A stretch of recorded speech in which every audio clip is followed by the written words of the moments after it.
अस्सलाम वालेकुम। दोस्तों, आज हम आपको एक ऐसे गुलाम की कहानी सुनाएंगे जो सुल्तानों की तरह मशहूर हुआ और जिसने अपनी बहादुरी से न सिर्फ हुकूमत हासिल की बल्कि कई जालिमों को मंतकी अंजाम तक भी पहुंचाया।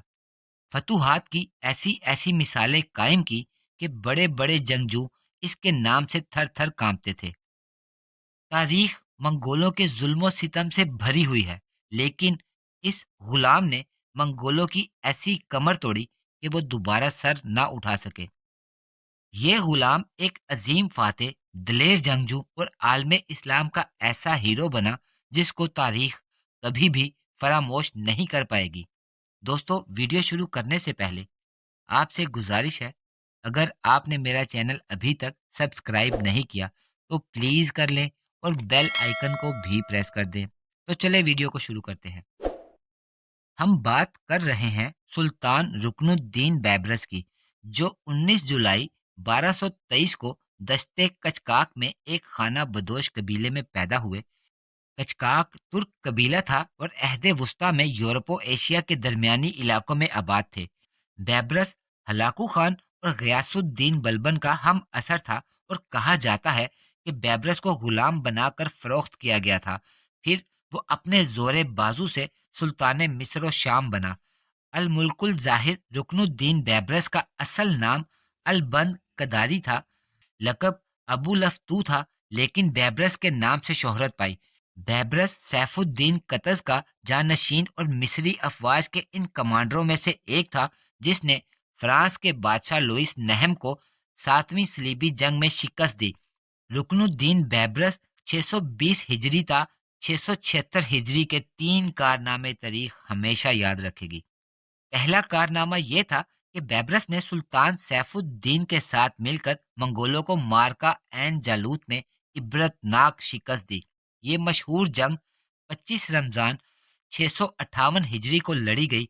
इस जंग में मंगोलों का वो हाल किया गया कि इसके बाद वो दोबारा सर उठाने के काबिल ना रहे। इस तरह हुज्जाज मुकद्दस और मिस्र मंगोलों के जुल्म से हमेशा के लिए महफूज हो गए। एन जालूत फलस्तीन में वही जगह है जहां हजरत तालूत के मुख्तसिर से लश्कर ने जालूत के लश्कर जर्रार को शिकस्त दी थी। और ये सुल्तान रुकनुद्दीन बैबरस का दूसरा शानदार कारनामा नहीं तो और क्या है कि इसने तकरीबन पौने 2 सदी तक चली सलीबी जंगों का खात्मा किया और सलीबियों को ऐसी इबरतनाक शिकस्त दी कि फिर वो दोबारा हमला करने के काबिल न रहे। बैबरस का तीसरा बड़ा कारनामा यह था कि 659 हिजरी में मिस्र में रस्मी सही लेकिन खिलाफत अब्बासी को दोबारा कायम किया, जबकि मंगोलों ने बगदाद को तहस नहस करके खिलाफत अब्बासी का बिल्कुल खात्मा कर दिया था। बगदाद को तबाह करने के बाद जब हलाकू खान की फौजें शाम की तरफ बढ़ी तो बैबरस और एक ममलूक सरदार सैफुद्दीन ने मिलकर एन जालूत के मुकाम पर इनको फैसला कुन शिकस्त दी और मंगोल अफवाज को निकाल बाहर किया। बैबरस का ये बहुत बड़ा कारनामा है कि इसने मिस्र और शाम को मंगोलों की तबाहकारियों से बचाया। इसने मिस्री सल्तनत की शुमाली सरहद एशियाई कूचक के वस्ती इलाकों तक पहुंचा दी। बैबरस का एक और बड़ा कारनामा शाम के साहिल पर काबिज यूरोपीय हुकूमतों का जोर तोड़ना था। ये हुकूमतें पहली सलीबी जंग के जमाने से शाम के साहली शहरों पर काबिज थीं। नूरुद्दीन जंगी और सलाहुद्दीन अयूबी ने अगरचा अंदरूने मुल्क और फलस्तीन से सलीबियों को निकाल तो दिया था, लेकिन साहली शहरों पर उनका इक़्तिदार अरसे तक कायम रहा। इनको बहरी रास्ते से यूरोप से मुआवनत मैसर रहती थी। बैबरस ने एन जालूत में मंगोलों के साथ इत्तेहाद करने की कोशिश करने पर 1268 हिजरी में मसीही सल्तनत अंताकिया का खात्मा किया। अंताकिया की सल्तनत का खात्मा 1271 ईस्वी में 9वीं सलीबी जंग का बाइस बना, जिसकी क़यादत इंग्लिस्तान के शाह एडवर्ड ने की, मगर वो बैबरस से कोई भी इलाका छीनने में नाकाम रहा। बैबरस ने अपनी सल्तनत को जनूब में सूडान की तरफ भी वुसअत दी। अपनी इन फतूहात और कारनामों की वजह से बैबरस का नाम मिस्र और शाम में सलाहुद्दीन अयूबी की तरह मशहूर हुआ। बैबरस के बारे में कहा जाता है कि वो भेस बदलने का शौकीन था। कभी वो गदागर का रूप धार लेता اور کبھی مہمان بن کر خود ہی دسترخوان پر اکیلا مزے اڑاتا دکھائی دیتا۔ بلا کا حاضر دماغ تھا، فطری طور پر جنگجو تھا، اس کی عسکری صلاحیتیں دشت و صحرا میں پروان چڑھی تھی۔ اسے دمشق میں تقریباً 500 روپے میں فروخت کیا گیا تھا۔ وہ بحری مملوکوں کے جتھوں میں بطور تیر انداز شامل ہوا تھا اور بالآخر ان کا سردار بن گیا۔ وہ اکیلا خاقان اعظم کی یلغار کے سامنے حائل ہوا اور منگولوں کو تہس نہس کر دیا۔ اس کے جوابی حملے نے فرانسیسی بہادروں کی کمر توڑ کر رکھ دی۔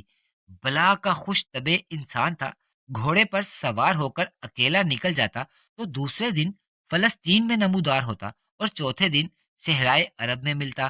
بڑا حوصلہ مند تھا، ایک ایک دن میں میلوں کی مسافت طے کر لیتا۔ جب سلطان بنا تو اس کے مشیروں اور وزیروں کو بھی اس کے عزائم کا علم نہ ہوتا۔ ہر شخص کو یہی خیال رہتا تھا ممکن ہے سلطان انہی کے قریب بیٹھا انہی کی باتیں سن رہا ہو۔ لوگ اس کے کارنامے سن کر خوش ہوتے لیکن اس کی قربت سے گھبراتے۔ بیان کیا جاتا ہے کہ ایک دن بائبرس نے ایک تاتاری سپاہی کا بھیس بدلا اور تن تنہا شمال کی طرف غائب ہو گیا۔ کئی دن سفر کرنے کے بعد وہ تاتاریوں کے علاقے میں داخل ہوا اور جگہ جگہ گھوم پھر کر حالات کا جائزہ لینے لگا۔ ایک انگریز مصنف ہیرل ڈیم نے اس کے بارے میں لکھا ہے کہ مختلف زبانوں میں مہارت رکھنے کی وجہ سے وہ ہر قسم کے لوگوں میں گھل مل جاتا تھا، اس لیے لوگوں کو اس پر شک بھی نہیں ہوتا تھا۔ ایک دن اس نے تاتاری علاقے کے کسی نان بائی کی دکان پر کھانا کھایا اور ایک برتن میں اپنی شاہی انگوٹھی اتار کر رکھ دی۔ پھر اپنے علاقے میں واپس آ گیا اور وہاں سے تاتاری فرما روا کو خط لکھا، میں تمہاری مملکت کے حالات کا معائنہ کرنے کے لیے فلاں فلاں جگہ گیا تھا، نان بائی کی دکان پر انگوٹھی بھول آیا ہوں، مہربانی فرما کر وہ انگوٹھی مجھے واپس بھجوا دو کیونکہ وہ مجھے بہت زیادہ پسند ہے۔ دوستو، قاہرہ کے بازاروں میں جب لوگ ایک دوسرے کو یہ قصے سناتے تو خوب کہے لگاتے۔ ایک دفعہ سلطان بیبرس عیسائی زائر کا بھیس بدل کر سلیبیوں کے مقبوضہ علاقوں میں داخل ہوا اور کئی ہفتوں تک ان کے فوجی انتظامات کا جائزہ لیتا رہا۔ کہا جاتا ہے کہ وہ تقریباً 20 ایسے قلعوں کو دیکھنے میں کامیاب ہوا جو عیسائیوں کی قوت کا مرکز تھے۔ ایک دن اس نے قاصد کا بھیس بدلا اور ایک ہرن کا شکار لے کر سیدھا انطاکیہ کے حاکم بوہمنڈ کے دربار میں جا پہنچا۔ جب بائبرس قلعے سے باہر گیا تو کسی نے آ کر بوہمنڈ کو بتایا کہ یہ ایلچی خود سلطان ہی تھا۔ یہ سن کر بوہمنڈ پر لرزہ طاری ہو گیا۔ بائبرس کی بیدار مغزی نے جہاں اسے اپنی عوام کی آنکھوں کا تارا بنا رکھا تھا وہاں دشمنوں کے دل پر ایسی ہیبت طاری کر دی تھی کہ سب اس کا نام سن کر تھراتے تھے۔ تاتاریوں کو ان کے عروج میں روکنے والا یہی جنگجو تھا۔ مارکا عین جالوت کا ہیرو بھی بائبرس کو ہی کہا جاتا ہے۔ اس کے سامنے کوئی ہلاکو خان کے ظلم و جبر کی باتیں کرتا تو بائبرس کہکا لگا کر کہتا، وقت آنے دو، تاتاریوں کو ہم دکھا دیں گے کہ لڑنا صرف وہ نہیں جانتے۔ تاتاریوں کے عروج کے دور میں سلطان بائبرس کے دربار میں جب ہلاکو کے ایلچی آئے اور بدتمیزی سے بات کی تو بائبرس نے ان کے سر قلم کر کے قاہرہ کے بازاروں میں لٹکا دیے تاکہ لوگوں کو پتہ چل جائے کہ اب لڑنا ہوگا یا مرنا ہوگا۔ تاریخ گواہ ہے کہ مصر کے اس بہادر نے تاتاریوں کو پہلے ہی مارکے میں ایسی شکست دی کہ اس کے بعد آگے بڑھنے کی ہمت تک کھو بیٹھے۔ بائبرس نے 1 جولائی 1277 کو وفات پائی اور اسے دمشق کے المکتبہ الزاہریہ میں دفن کیا گیا۔ دوستو، مجھے اجازت دے۔ اللہ حافظ۔